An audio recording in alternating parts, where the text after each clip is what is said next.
হামের উপসর্গে দিন দিন মৃত্যুর মিছিল বাড়ছে সিলেটে। এইসব ছোট ছোট শিশুদের মায়েদের নারীছাড়া ধনদের সার্বক্ষণিক দেখভাল করে যারা রাখছেন, তাদের মাথার ঘাম পায়ে ফেলে যারা পরিশ্রম করে এই ছোট ছোট শিশুদের দেখভাল করছেন, সেরকম যেসব নার্সরা আছেন তার মধ্যে মিডওয়াইফারি পদের এক নার্স আজকে সকাল 9টায় সিলেটের শেষ নিঃশ্বাস ত্যাগ করেছেন। আমি যে আইসিইউর সামনে আছি সেই সামনেই, সেই আইসিইউতেই তিনি ভর্তি ছিলেন। এর আগে তিনি সিলেটের কোম্পানিগঞ্জে কর্মরত ছিলেন একটি উপজেলা স্বাস্থ্য কমপ্লেক্সে। সেখান থেকে ঈদের ছুটিতে তিনি বাড়িতে গেছেন এবং পরে এই হাম উপসর্গ নিয়ে তিনি সুনামগঞ্জের সদর হাসপাতালে ভর্তি হন। সেখান থেকে অবস্থার অবনতি হলে ওনাকে সিলেটে নেওয়া হয়। এরপরেই তিনি আইসিইউতে চিকিৎসাধীন অবস্থায় মৃত্যুবরণ করেন। এটি সিলেটের জন্য একটি দুঃসংবাদও বটে।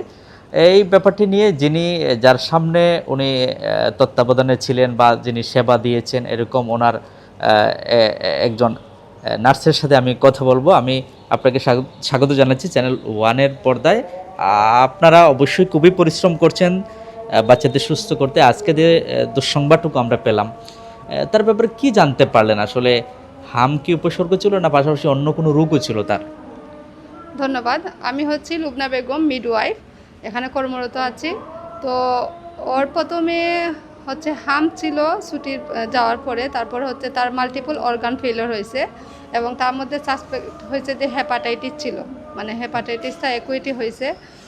তারপর আমরা জানি যেহেতু অন্য উপসর্গ থাকলে শরীরের রোগ প্রতিরোধ ক্ষমতা কম থাকে, তখন হচ্ছে হামটা আক্রান্ত হয়েছে। হাম আক্রান্ত হওয়ার পরে সে শেষ নিঃত্যাগ করে।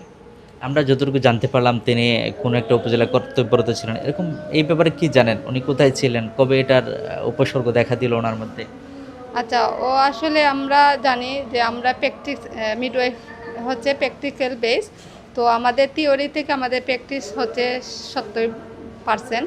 তো সেই সুবাদে তৃতীয় বর্ষে ছিল, তাকে কোম্পানিগঞ্জ উপজেলা স্বাস্থ্য কমপ্লেক্সে ফিল্ড প্র্যাকটিসে পাঠানো হয়। মিডওয়াইফারি স্টুডেন্টদের বিভিন্ন উপজেলাতে নর্মাল ডেলিভারি এবং বাচ্চাদের সেবা করার জন্য এবং এগুলো শেখার জন্য, প্র্যাকটিস করার জন্য উপজেলাতে পাঠানো হয়।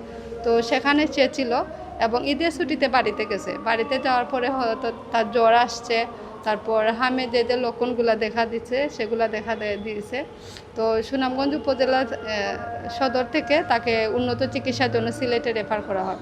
রেফার করার পরে পরীক্ষা নিরীক্ষা করার পরে যে ধরা পড়ে তার হেপাটাইটিস আছে, মাল্টিপল অর্গান ফেলিওর হয়েছে, সাথে হচ্ছে তার মিজেলস ছিল, হাম ছিল। এরপরে হাম হওয়ার পরে হচ্ছে তাকে গতকালকে আমাদের শামসুদ্দিন হাসপাতালে 1 নম্বর ওয়ার্ডে শিফট করা হয়। তার অবস্থা আরও খারাপ হওয়ার ফলপ্রসূতে তাকে হচ্ছে আমাদের আইসিইউতে রাত্রে আনা হয়। রাত্রেও পুরো রাত্রেই তাকে নিবিড় পর্যবেক্ষণে রাখা হয়। রাখার পরে সকাল 9:30টার দিকে সে মারা যায় আমাদের আইসিইউতে।